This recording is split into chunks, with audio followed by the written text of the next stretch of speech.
மகரம். மகராசிக்காரர்களுக்கு சந்திரன் இப்போது இருப்பது 4, 5, 6 என்கின்ற இயக்கத்தில் இருக்கிறார்.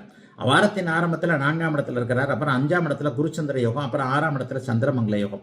சந்திரன் வலுவாக இருக்கிறார். உங்களுக்கு 7ஆம் அதிபதி, களத்திர ஸ்தானாதிபதி, நண்பரை குறிக்கக்கூடியவர், கணவனை குறிக்கக்கூடியவர், மனைவியை குறிக்கக்கூடியவர். எல்லா அமைப்புகளையும் 4, 5, 6 இடங்கள்ல இருக்கிறது. இந்த வாரம் சந்தோஷமான நிகழ்வுகள் இருக்க போகிறது என்பதை காட்டுது. கணவனால் மனைவிக்கு சந்தோஷம், மனைவியால் கணவனுக்கு சந்தோஷம்.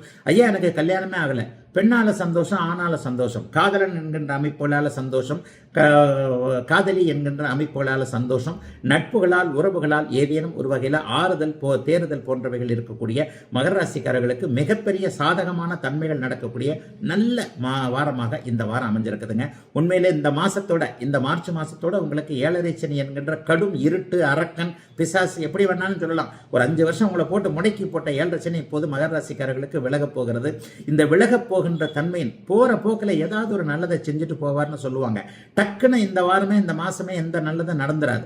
ஆனால் நல்லது நடக்கிறதுக்கான ஆரம்பங்கள், அதற்கான அடிப்படை அம்சங்களை செஞ்சுட்டு போவார். அடுத்த வருஷம் நீங்க நல்லா இருக்கிறதுக்கான ஒரு அறிமுகம் இப்போது கிடைக்கும். ஒரு தொழில் ஏற்பாடுகள் இப்போது கிடைக்கும். அதிலிருந்து படிப்படியாக நல்லதுகளை நீங்க இனிமே மகர ராசிக்காரர்கள் நிறைவாக அனுபவிக்க முடியும். ஆகவே மகரத்திற்கு இப்போது ஒரு இந்த இலையுதிர் காலம் அதெல்லாம் போய் வசந்த காலம் ஆரம்பிக்கிறது என்பது அர்த்தம். முன்னேற்றம், ஏற்றம், எல்லாவற்றிலும் மாற்றம் போன்றவைகள் இனிமேல் படிப்படியாக நடக்கும்.